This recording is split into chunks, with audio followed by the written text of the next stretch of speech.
Moving to Florida, here's every financial advantage that you need to know of before you make the move.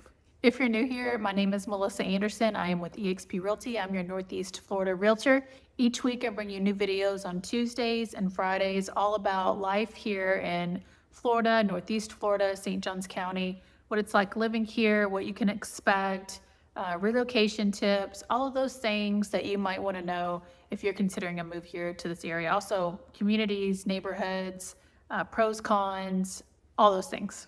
There's a few main reasons that people look at moving to Florida. Of course, the beach, the lifestyle, the weather, the pace of life. Those are all really important reasons.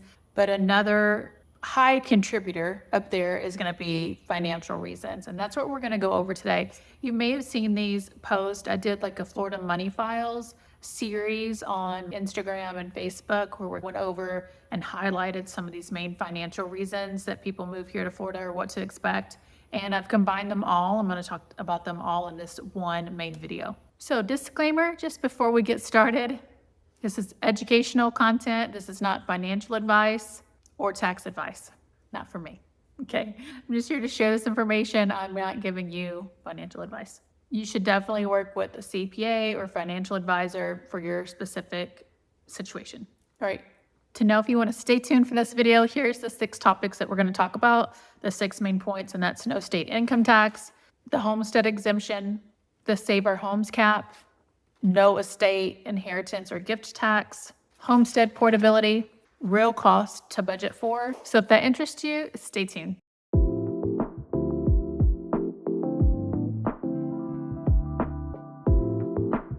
All right, so first up we have no state income tax. It's probably the biggest draw for people. That's the one that that they know about the most. Florida is one of only 9 states in the U.S. with 0 state income tax.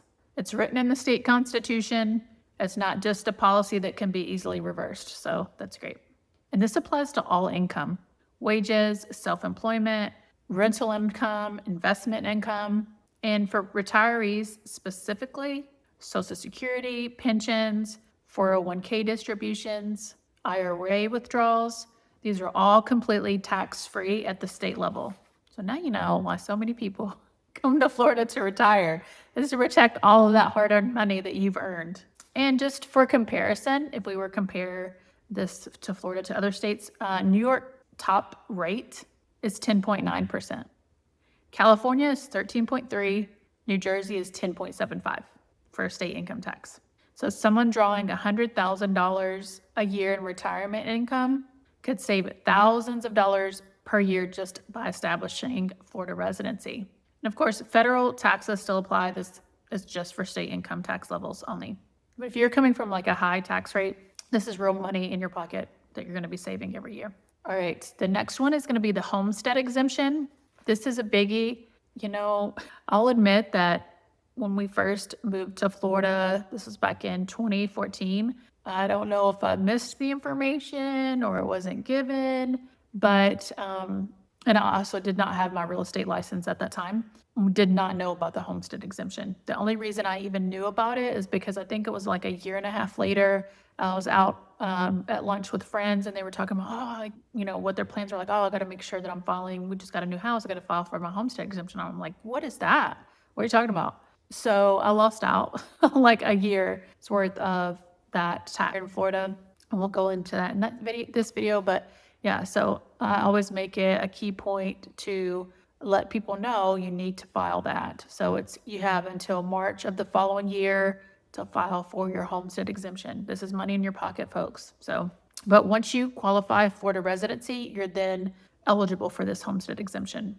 And it reduces your home's assessed value up to $50,000 for property tax purposes. The first $25,000 applies to property taxes, including school district taxes. And then the second $25,000 applies to non-school taxes only. It directly lowers your annual property tax bill.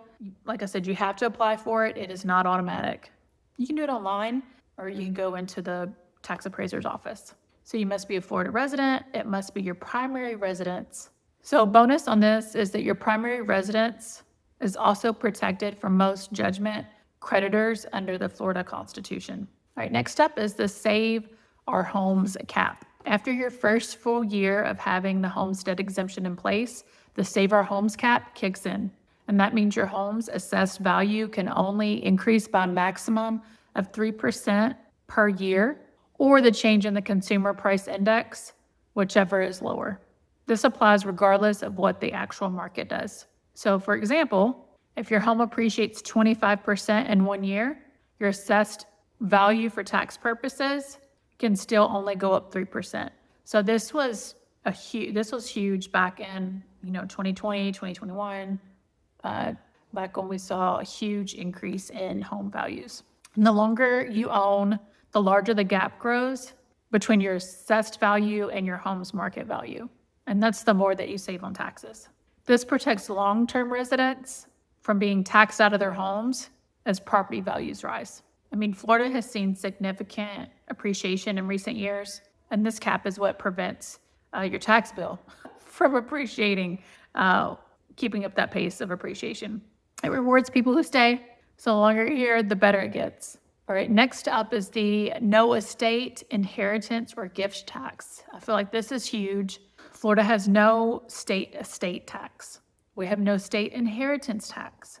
We have no state gift tax. Federal, state, and gift taxes still apply. This is a state level advantage. So for comparison, New York imposes a state estate tax starting around 7.16 million exemption with the notable cliff provision. Illinois starts at 4 million. Both can have rates of up to 16%. In Florida, establishing domicile means your estate is not subject to these state level taxes. More of what you've built passes directly onto your family. And then no state gift tax also means that you can transfer assets to your heirs without an additional state level tax hit. And this isn't just a conversation for people that have massive estates. If you own real estate, have retirement accounts, or have been building assets over your career, this matters. It's one of the reasons that if people start thinking generationally, they choose Florida. And this is a great topic to bring to your CPA or your financial advisor to see how this could directly impact you. Next up, we have the Homestead Portability. This is something else that a lot of people don't know about. And I've had, I think, maybe just 3 people that were actually they used this Homestead Portability, which I thought was really cool. So this one is specifically for people who are already living in Florida and you're thinking about buying a different home within the state. So after years of claiming your homestead exemption, the Save Our Homes cap, you've built up a benefit, the gap between your assessed value and your home's actual market value. The portability allows you to transfer up to $500,000 of that accumulated benefit to your next Florida homestead. Yeah. So you must apply for the portability within 3 years of leaving your previous homestead. Your property taxes on your new home don't have to start from zero. Like I said, this is probably the most overlooked benefit out of all of these that I'm covering today. A lot of existing Florida homeowners assume that their tax situation resets completely when they move up, and it doesn't have to. If you've been in your home for quite some time and getting ready to move, this is definitely something to look into. And then, of course, being in Florida, here are some real costs to budget for. I mean, although we do have some great savings, there are some additional costs that may cost extra depending on where you're coming from. And of course, that is homeowners insurance.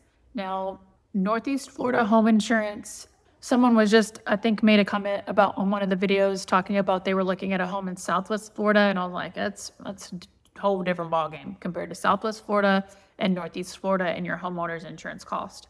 Just because, knock on wood, we typically are not seeing those direct hurricane impacts. We get more of like the tropical storm types.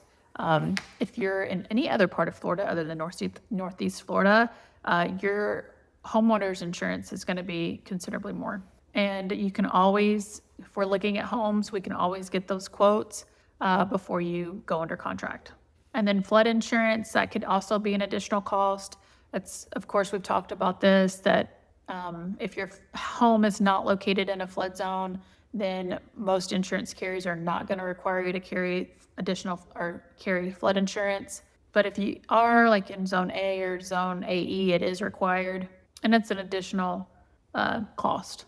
And then summer utility bills, those can definitely get up there. Now, I will say we have JEA and FPL, and JEA, what I've noticed from friends that live where there's JEA, and then here, like St. John's, where we have JEA utility bills are insanely higher. So I have my utility bill, like the house I'm in now, I think it's like 20, maybe 2,400 square feet. And on average, so I have my bill where it averages out. So I'm never surprised with like some outrageous bill, like in the summer or something like that. So on average, my utility bill, electric bill is around $150 to $160 per month. I've never had a bill higher than that. But I have friends that have JA, and then their bills will be like $300-$400 per month in the summer, just because it gets so hot. You're going to be utilizing your air conditioner nonstop. That's pretty much from like May through September. And then sales tax. So Florida statewide rate is 6%, and then local counties can add a surtax on top of that, up to 2.5%. So that can bring the rate up, however. And so really, if you're thinking about relocating here, it's important that you have the whole picture. So not just about all of the benefits, tax savings, all of the pros, but, are these evening out? Like if these additional bills that you may have, these additional costs, you want to weigh all of those options. All right, I hope that you found this video helpful. If you did, let me know in the comments below, or by simply liking this video so that I know that it reached people who thought it was helpful. And if you want a free relocation guide, then just comment the word guide below. I'd be happy to send you the link where you can get that free. It's like 26 pages, all the things that you need to know about moving here, living here, and what that would be like. And you can also find that link in the description of every video. Again, this guide is completely free, and I hope that you find it beneficial. And then don't forget to go ahead and subscribe and follow if you want to know what it's really like living here in Northeast Florida, St. Johns County. And until next time.